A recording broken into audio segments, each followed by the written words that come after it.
Good afternoon and welcome to this broadcast from Cardiff Metropolitan University. Prynhawn da a chroeso i'r darllediad hwn gan Brifysgol Metropolitan Caerdydd. It's midday and time for the first episode of our summer professional webinar series produced by the Cardiff Partnership for Initial Teacher Education. We're rebroadcasting a series of research webinars which were originally broadcast earlier this academic year. Your presenters today are Professor David James from Cardiff University, Associate Professor Trevor Mutton from the University of Oxford, and Ceri Prosser from Tredegar Comprehensive School. Today's webinar is introduced by the Dean of Cardiff School of Education and Social Policy, Julia Longville.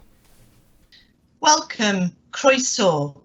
Welcome to the first of what is an exciting venture for us as part of the Cardiff Partnership for Initial Teacher Education.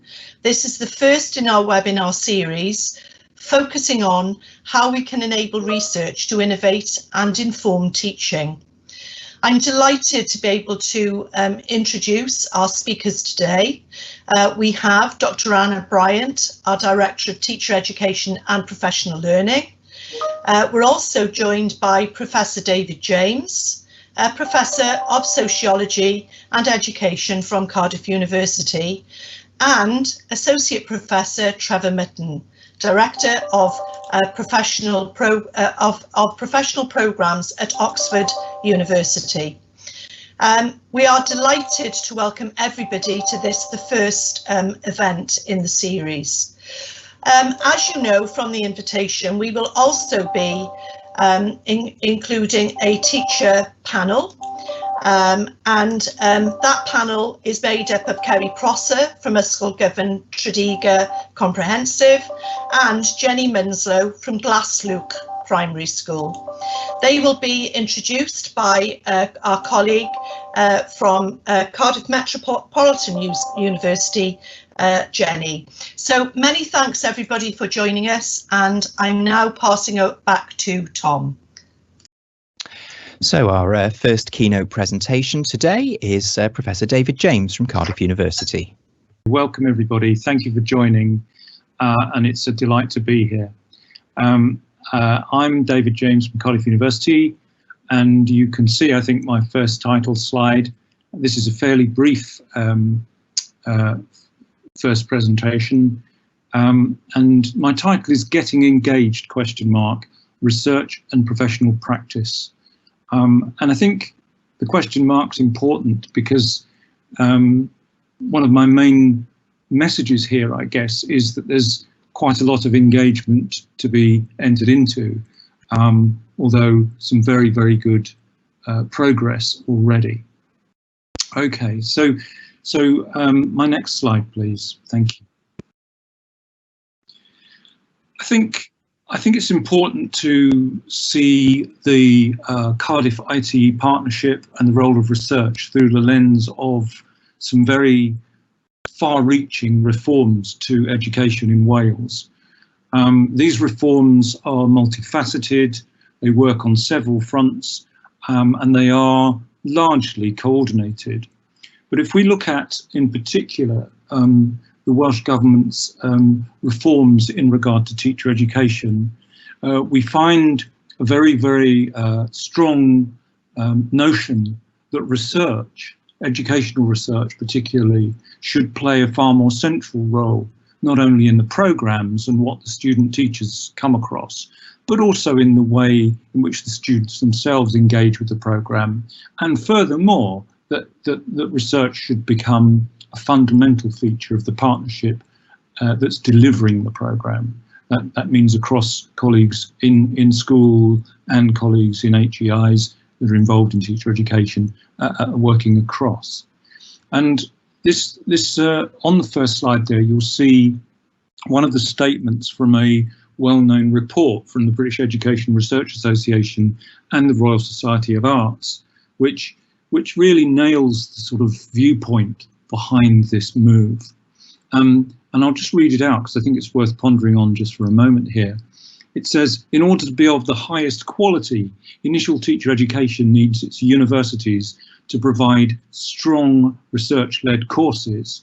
It needs a school system that is willing to take responsibility and provide leadership in key parts all programmes, and it needs to ensure that both university and school components are carefully integrated with each other. The document goes on in much the same vein, and of course its messages were adopted to be central in the Furlong Review, which is the one document more than any other that underpins the reform of teacher education in the last few years in Wales.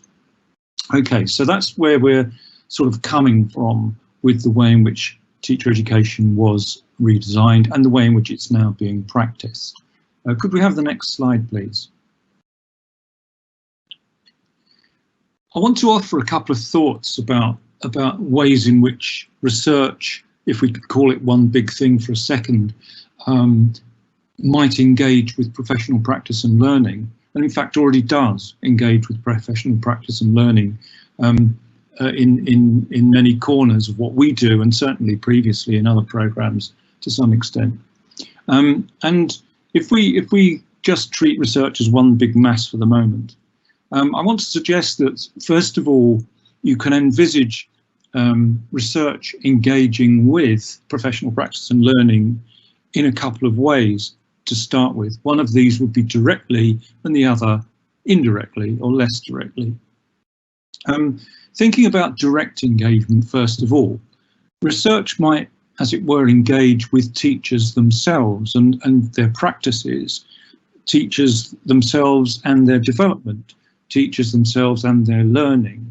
And there are examples, as I'm sure we all would agree, of some research which might be very useful, immediately useful in terms of the classroom or in terms of practices or for solving problems.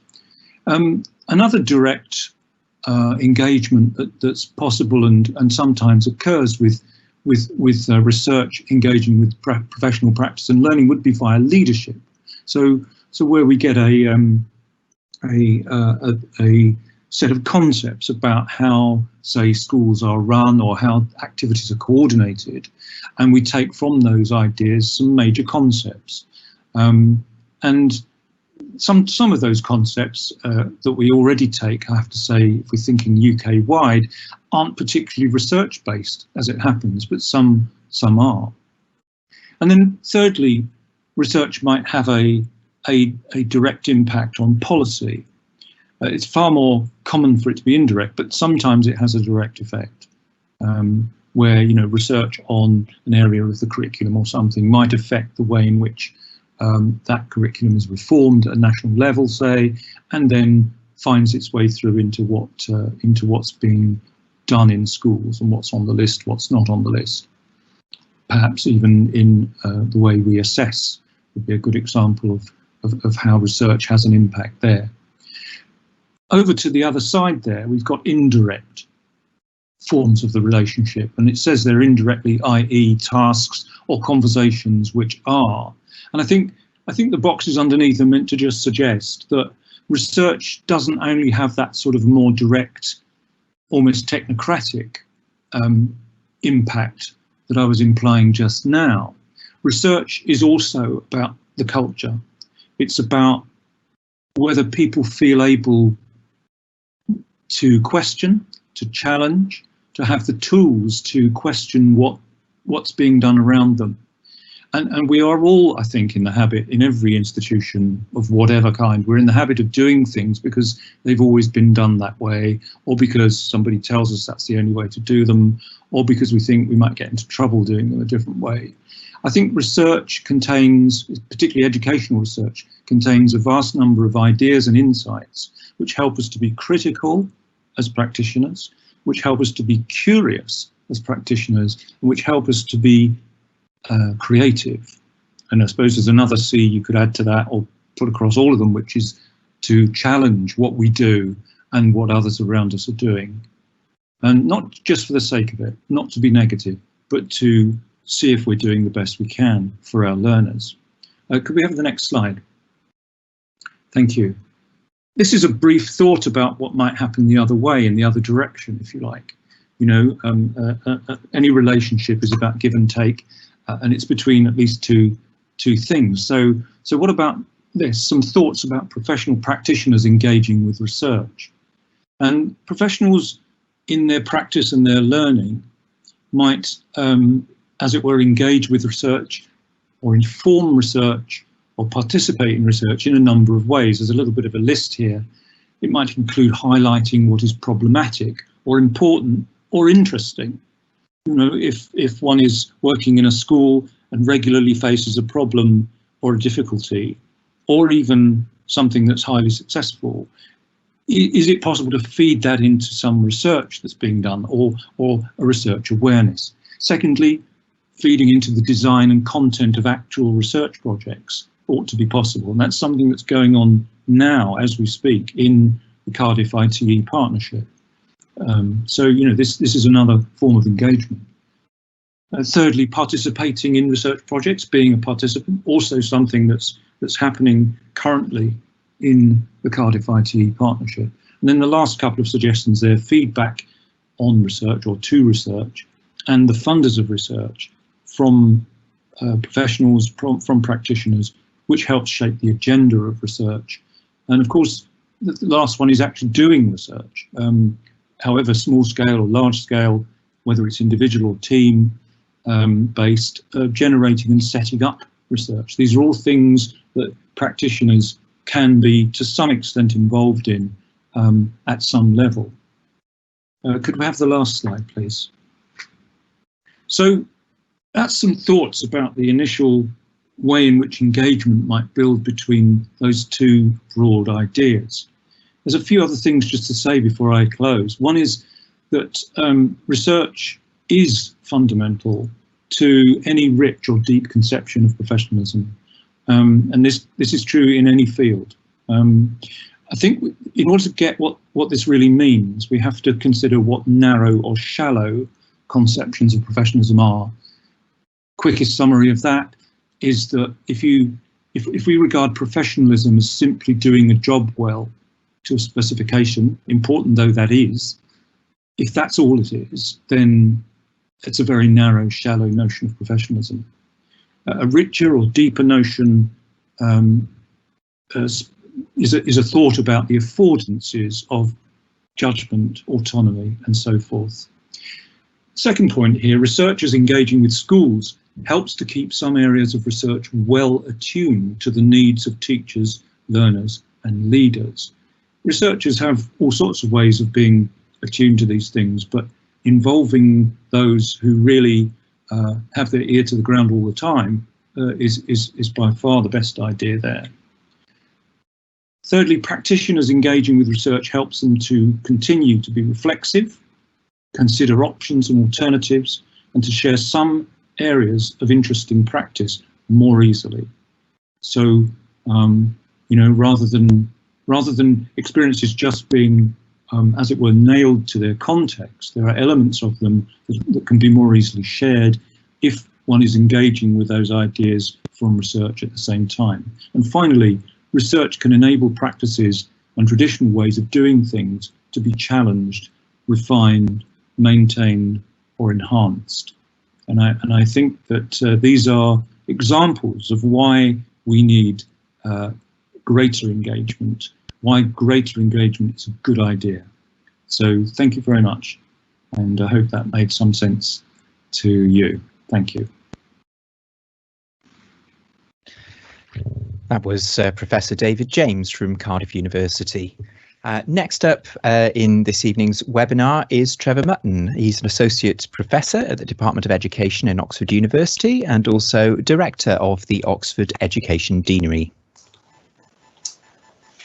Okay, good afternoon everybody, and the topic I'm looking at is embedding research in teacher education partnerships, and I'm aware that this is a much bigger topic that I can cover in the 10 minutes allotted to me. So apologies if there are going to be some perhaps steps in the overall presentation of the argument that I have to skip over fairly briefly. I think I'm trying to put this within the long established debate about the role of research and theory in teacher education.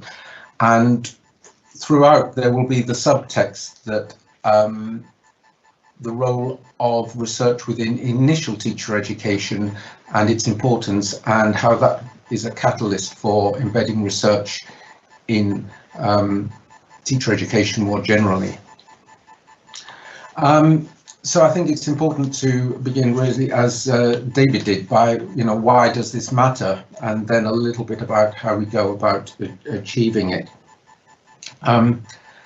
I think it's important because I'm sure all appreciate that teaching requires intellectual engagement. That's because it's a complex affair, the business of teaching and the practice of teaching, and we just have to think about some of the immediate challenges inherent in teaching, and one of those is the huge range of knowledge that teachers need in order to be effective. And the second consideration that I'm going to talk about in a moment is the need for interpretation and judgment and for clinical decision making.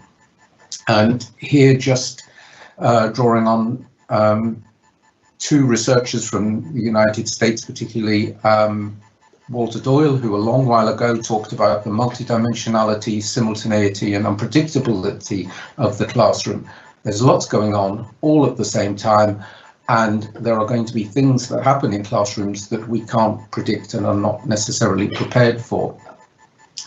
And the other work is Mary Kennedy's, although my colleague Catherine Byrne and I and others have picked up on this as well, is looking at the number of competing concerns that are going on in every classroom. And I'll talk a little bit about that in a moment. So I'm not going to dwell on this for a long time, but just to sort of exemplify almost how complex this is. So starting with something like Lee Schulman's work, that teachers need a vast amount of knowledge, and he highlights 7 different areas. And I think that even if we were to think about this now and go back to Schulman, we might add other areas there as well. I thought there's perhaps, there's curricular knowledge, but knowledge of assessment would be something as well that I think we would want to put in there. It's a broad base of knowledge, and not just substantive subject knowledge, but pedagogical content knowledge as well.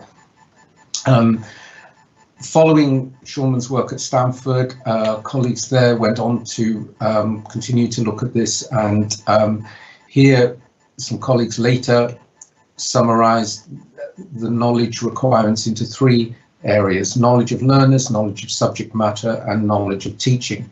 And if we just take one of those, the first one, and then look in a bit more detail and start to see, even just within this one area, the complexity of the knowledge that's required, you can see that how important it is to have a strong theoretical base and a research base on which to draw.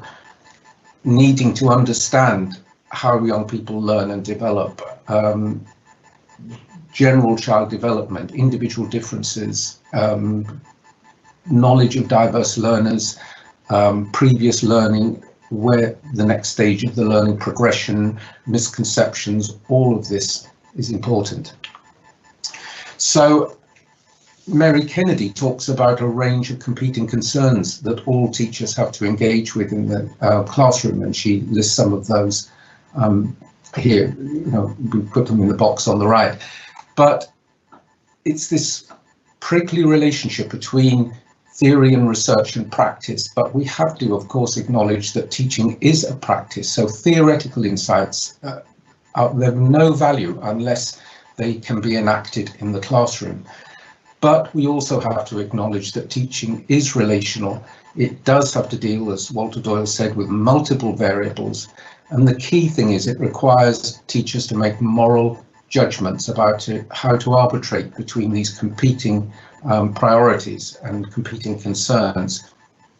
And when making these judgments, it's important that we are drawing on sort of solid foundations of evidence. It's important as well because being a professional means more than just situated knowledge, the knowledge of the craft worker or technical knowledge. Yes, a lot of teaching does depend on craft knowledge, and a lot of it does depend on routinized applications of things that work, but those in themselves are not sufficient.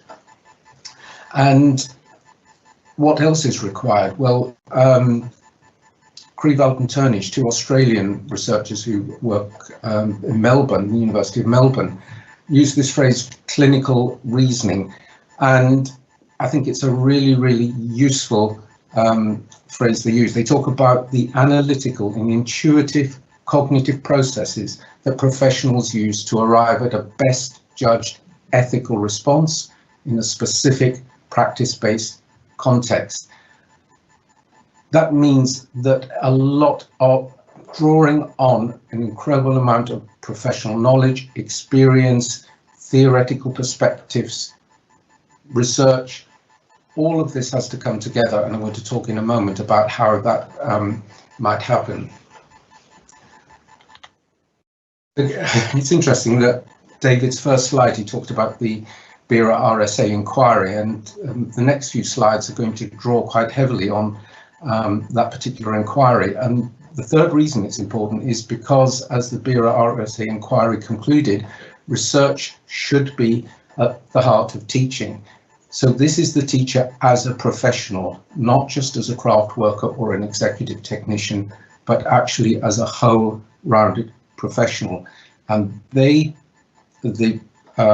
people who produced the BERA RSA inquiry saw this third dimension, in addition to subject and pedagogical knowledge and practical experience, research literacy as being key to teacher professionalism.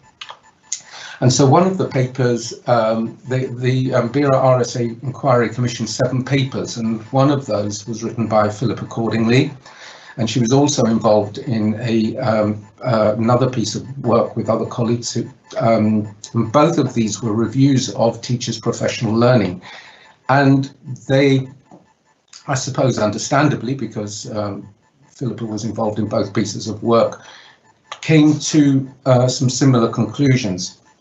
And right at the top was the process of, in terms of the process of developing professional knowledge, was this reliance on strong evidence and specialist expertise, which within the BERA RSA paper, they include research.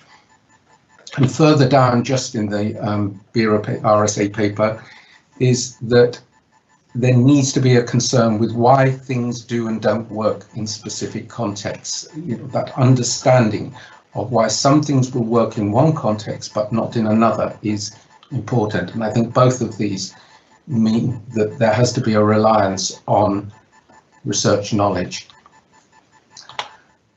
And in all things here, I think a balance is needed in order to achieve two things. And Karen Haminas, again with colleagues at Stanford, talked about the need for efficiency, in that teachers do need to be able to use well-learned schemes and routines, but they also have to be able to adapt to different contexts, and what she says, to move beyond existing routines, to be able to rethink ideas and respond to innovative situations through this sort of quality of adaptive expertise.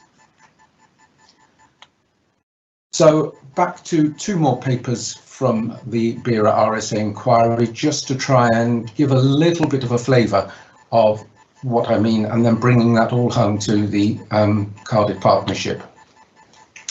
Another one of the papers was one that was written by my colleague Catherine Byrne and myself. And here at the top, you can see research-informed clinical practice, the thread that goes through all of the sort of principles and the documents that established the partnership a number of years ago.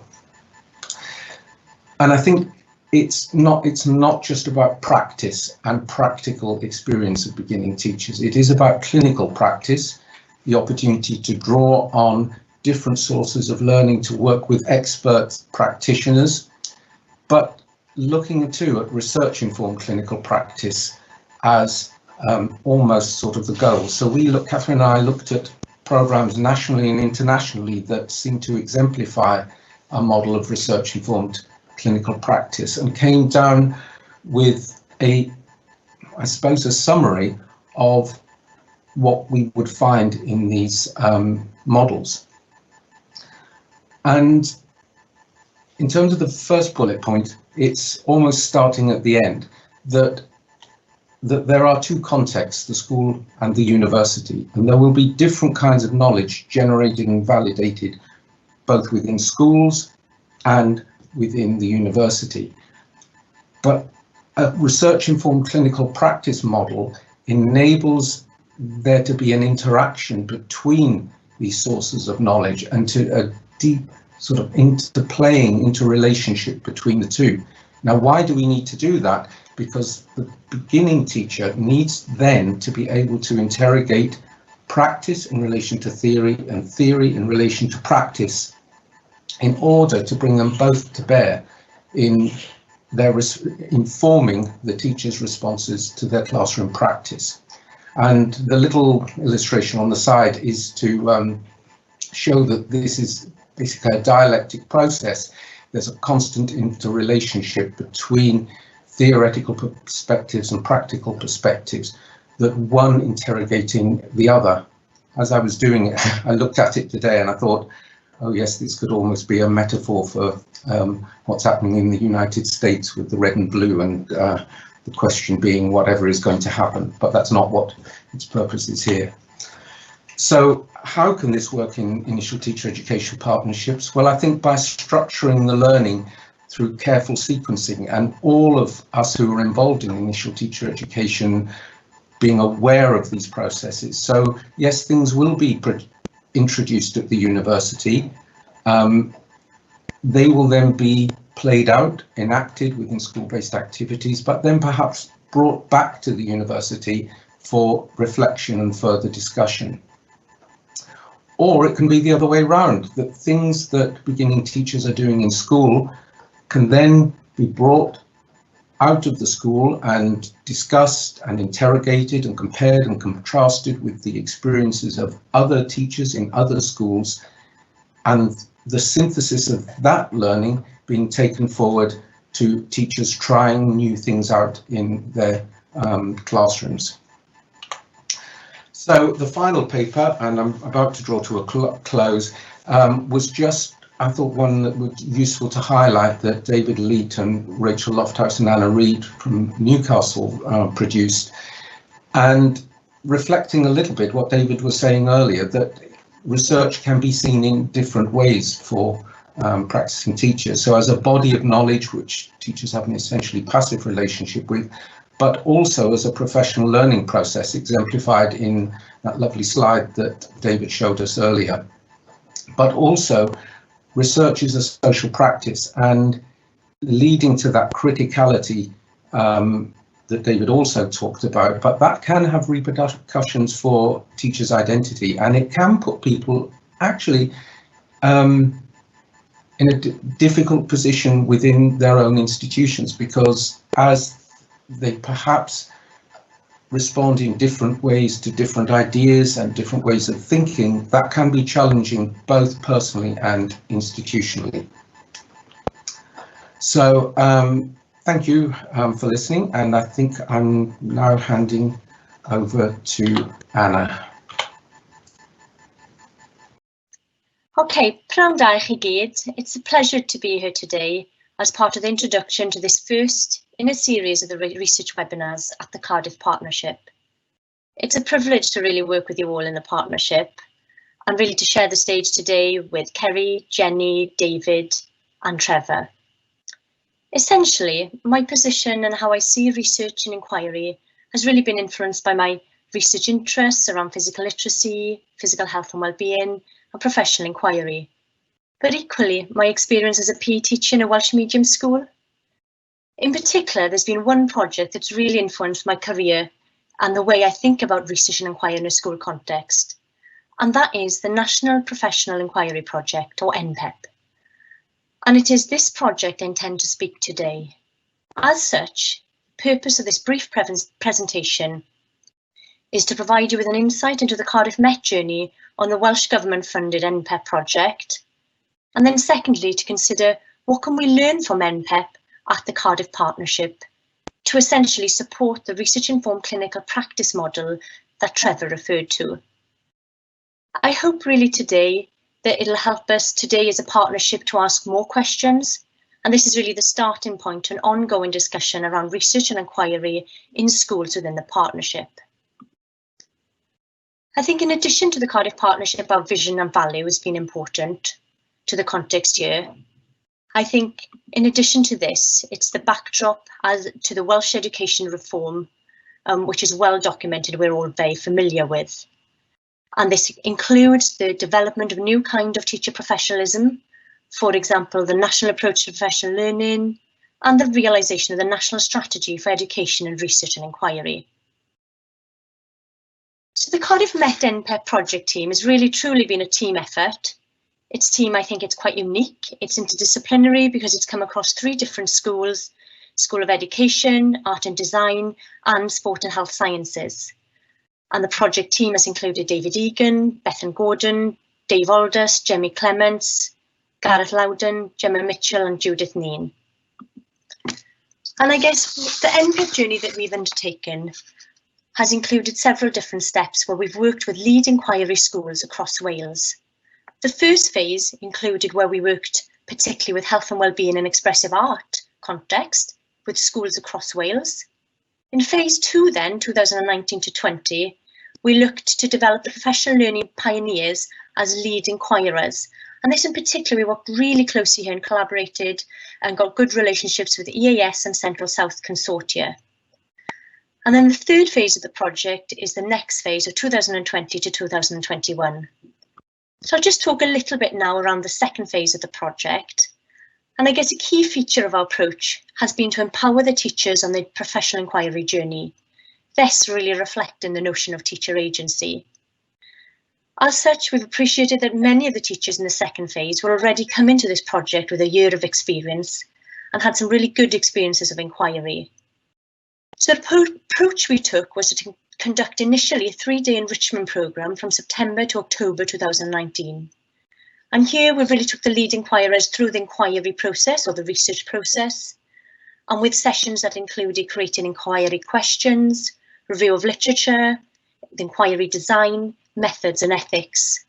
But specifically, I'm going to draw on 3 examples on how we empowered teachers on their journey. Firstly, throughout all the sessions, we used case studies from the teachers. So for example, for each theme we've led on and presented, there's always a teacher who could exemplify this within their context. So when we presented a review of literature, we had a teacher talking around how she used crib sheets within her school classroom and context. Secondly, we use flipped learning and flipped sessions. And thirdly, and I think really importantly, we provided space for professional learning discussions for the lead inquirers to collaborate in the groups with Cardiff Met, a key Cardiff Met contact. So what I'm going to do next now is turn my attention to examples of inquiry questions and draw on 3 particular examples, and this was of a sample of 35 schools which we worked with last year. So the first question is an example of how can we embed the core purposes of healthy and confident individuals across all areas of learning and experience. Another school then, a Welsh medium primary school, decided to look on how assessment for learning supported the learners as they become more independent and really understood progress. And then the third example then is around the culture of inquiry in school. And in particular, I'm just going to use this as a brief case study. The question that the school came up with in Lead Inquirer was, how can we increase staff engagement in inquiry? Why? The reason was that this particular context, the school had done an inset session in the academic year of 2017 and 18, but felt that it hadn't really gone perhaps as planned with inquiry. And they really wanted to work out how could they improve the culture of inquiry in the school and what else did they need to do perhaps in order to support that culture. Who, where and when was this case study? They conducted 2 focus groups with the use of some visuals and mind mapping, one with staff and one with the senior management in a school setting. The findings and future directions indicated first, as has been reflected in other research and around the curriculum itself, the biggest barrier was time and space. Secondly, the school felt that perhaps a clear and realistic structure was needed and would help them on the inquiry journey. And thirdly, and this is really important about the process itself, it was an excellent professional learning discussion, and where in this context, the school teachers, at the first time that they had in-depth discussions around the professional teaching and leadership standards. And I think other schools also have embedded a culture of inquiry and have really reflected some of the benefits from going through the process, where they've developed to become more critical and reflective as practitioners, and equally have embedded this in the way that they think and the way that they lead within the school as well, by always consulting the evidence-based first. So some summaries then and the overall reflections and learning from this process. I think we conducted some focus groups and Dave Aldous led on this with the lead inquirers to see what was their learning, and this today is just a snapshot of perhaps what they've learned from the process. A lot of the lead inquirers felt that the 3-day training had the biggest impact, in particular the sharing of good practice amongst school colleagues. And I think this again reinforced the principles of theory to practice, and training combined with trying stuff out was really crucial part of the learning here. I think after this as well, I think that the schools felt that inquiry had become part of their daily practice and that it was essentially a mindset thing.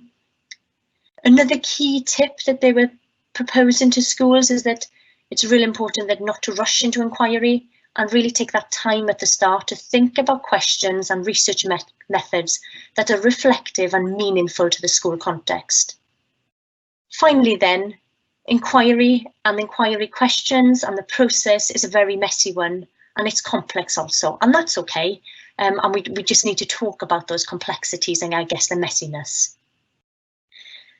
So just one of the final things I wanted to allude to was some initial questions for us at the Cardiff Partnership to consider based on our learning.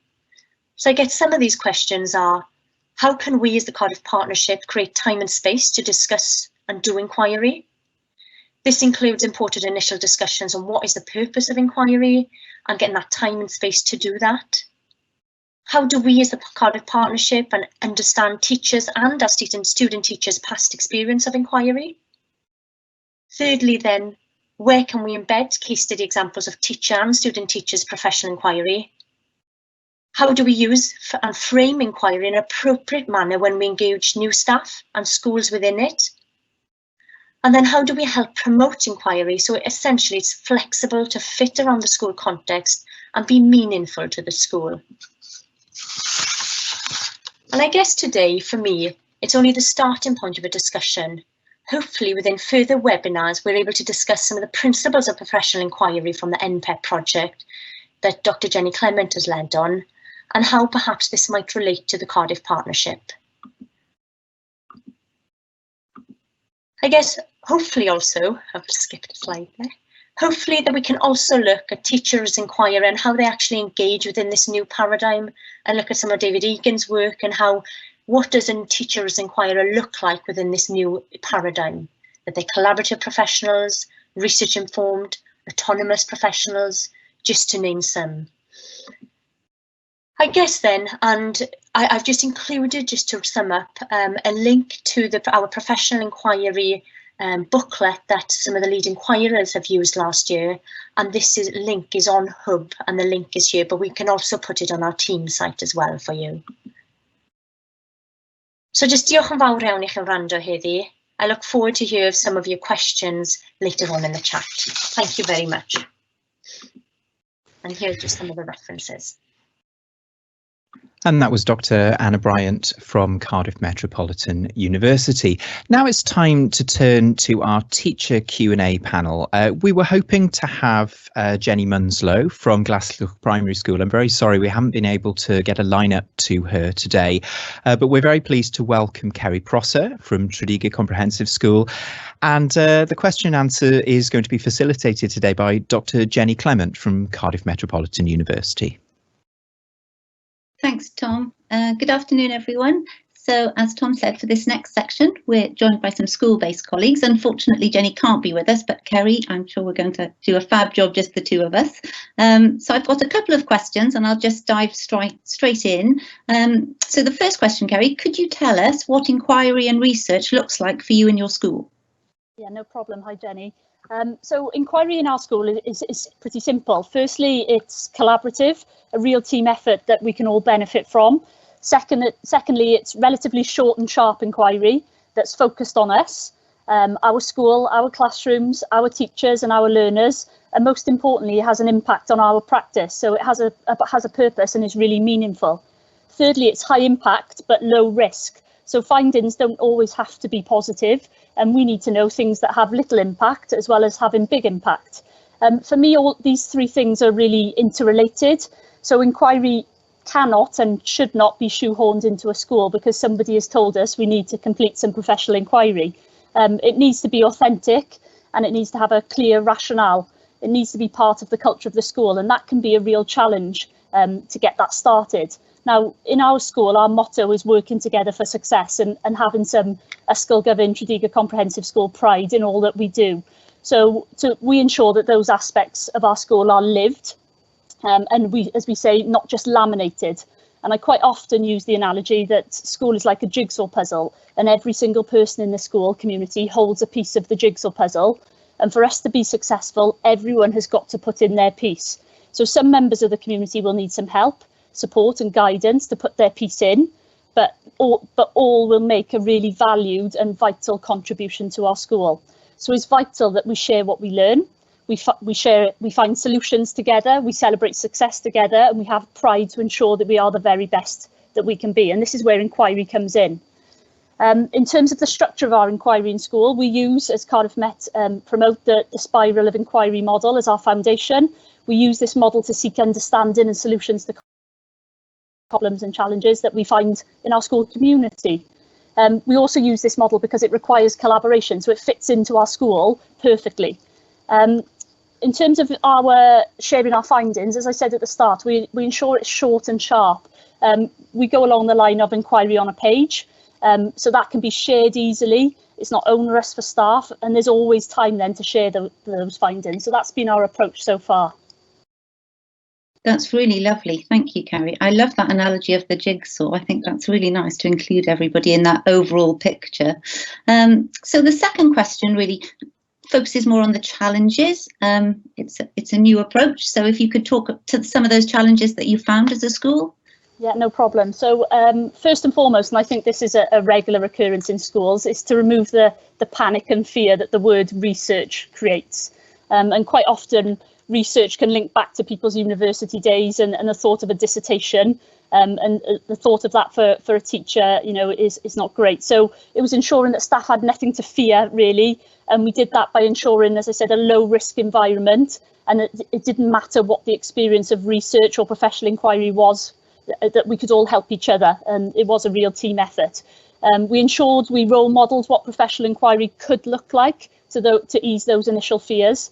And it was about explaining why professional inquiry was important to us as professionals and the positive impact it could have on us as a school, but us also as individual professionals. We spoke with staff about how it could be argued that for some time in Wales, the professional practice which teachers use in the classroom has largely been decided for them by other parts of the education system. And with Curriculum for Wales coming, we were going to have to think differently and work differently. So we could argue really that we've become too dependent on receiving information and advice from above, if you like, and that we've not had sufficient opportunity to undertake our own inquiries that have a real impact on us and our learners. So we really went along the line of the mantra of that we did not want to be, and we were not consumers of professional development, but we were creators of our own professional learning, and that has been the mantra in school. And the key part of this was our own. Those two words, our own, so our own professional learning as a school community, however, our own professional learning as individual teachers. And it was important to realise that there couldn't be a blanket thrown over professional learning that everyone must complete, and that it was professional learning that had an impact. It was about empowering our staff to lead their own professional learning, but also, really importantly, to contribute to the professional learning of colleagues. We shared research related to professional inquiry to try and engage staff. So just some really simple quotes. This one's from Firth saying, psychologically, there are good reasons to believe that research-based learning is likely to have a major impact on professional knowledge. Greater agency increases motivation, just like it does in our pupils. And the most powerful forms of development are often local, relevant and sustained. So we went along these lines. We ensured that staff realised that the greatest resource we have in our school, work in our school. And this fantastic resource, can complete mini inquiries as they go along in their own classroom.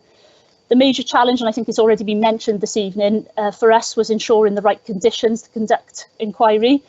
And as it's been said, it's providing a low risk but high impact environment. And it was also providing time and space for staff to think, explore, trial and share. So we redesigned our professional learning meeting calendar, ensuring staff had the opportunities to do this.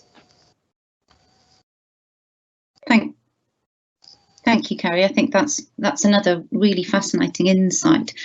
You've touched upon it a little bit. Could you explain a bit more about how inquiry now supports practice through the school? Yeah, sure. So we wanted to ensure our inquiry was meaningful and had an impact, and that we were not doing it for the sake of doing it. So our focus has always been and always will be about being the best we can be, about improving our practice. And it wasn't because we didn't want staff to think it was because they were doing a bad job, but it was having this constant appetite to be the best version of ourselves and provide a high quality education for our learners. So through inquiry, we were aiming to improve our practice through our practice. Keeping the main thing all the time.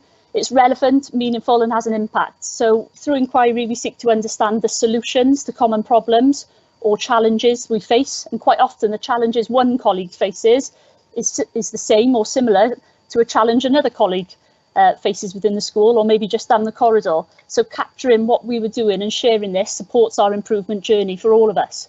So through professional inquiry, we're creating the conditions for transformation by developing creativity, inquiry, collaboration, calculated risk-taking, reasoned problem solving and the capacity to learn from experience and face the next challenge. We've been encouraging curiosity, opening up thinking, tweaking practice and being innovative in our teaching and learning. And this is relevant to each and every one of us. We've created an environment where staff can be critical friends, where they're not being critical of each other, but they're being constructive with the focus always being on improvement. And with the development of Curriculum Wales, these ways of thinking and learning are vital and really helping us to become truly a learning organisation as we move forward. Ceri, that's really fascinating. Thank you so much for that. I think the points that you've touched upon will resonate with everybody. I think particularly those ideas of time and space and how you create those in your all very, very busy days that you have already. I've just got a final question now. Looking to the future, what are you thinking about your next steps in relation to inquiry and research? Yeah, this is a tricky one at the moment, but in the short term, our approach is fluid, and I think that's the best way to describe it at the moment. With the situation we find ourselves in currently, our initial plans have not gone to plan, as most things in school at the moment. However, in the last 6 months, there have been so much informal professional inquiry happening. We're just running with it at the moment because I go back to what I've said in previous answers about creating the conditions for transformation by developing creativity, inquiry, collaboration, calculated risk-taking, reasoned problem solving, and the capacity to learn from experience and face the next challenge. Well, I've literally just described the last 6 months. So, that's where we are at the moment. We are, still encouraging curiosity and to open up thinking and to tweak practice and be innovative in our teaching and learning, relevant to each and every one of us. And again, I've just described the last 6 months of what we've experienced as a profession. So we're ensuring, and we will continue to ensure that we're communicating with clarity with each other to help each other out. I work with an amazing team of professionals that are professionals, and I think that's the key.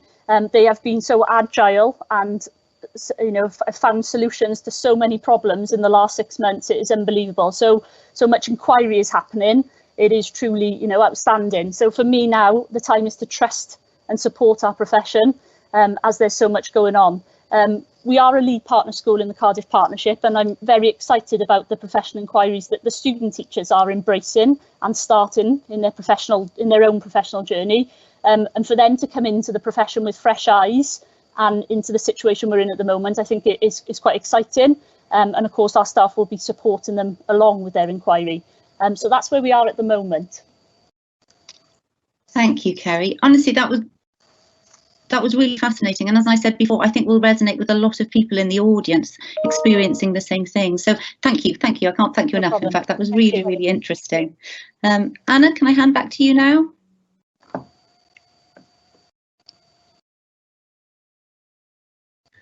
I think it's me actually, Jenny. Thank you very much, everybody. That concludes the first Cardiff Partnership webinar. Our thanks to our keynote speakers, Professor David James, Associate Professor Trevor Mutton, and Dr. Anna Bryant, and also to Ceri Prosser from Tredegar Comprehensive School, and Dr. Jenny Clement, and the Dean of Cardiff School of Education and Social Policy, Julia Longville. Just a word before we go that our next research webinar will take place on Wednesday, the 2nd of December. That will be starting at 4 o'clock. The topic will be blended learning, and you'll be able to access that on exactly the same web link that you accessed this one today. Thank you very much for coming.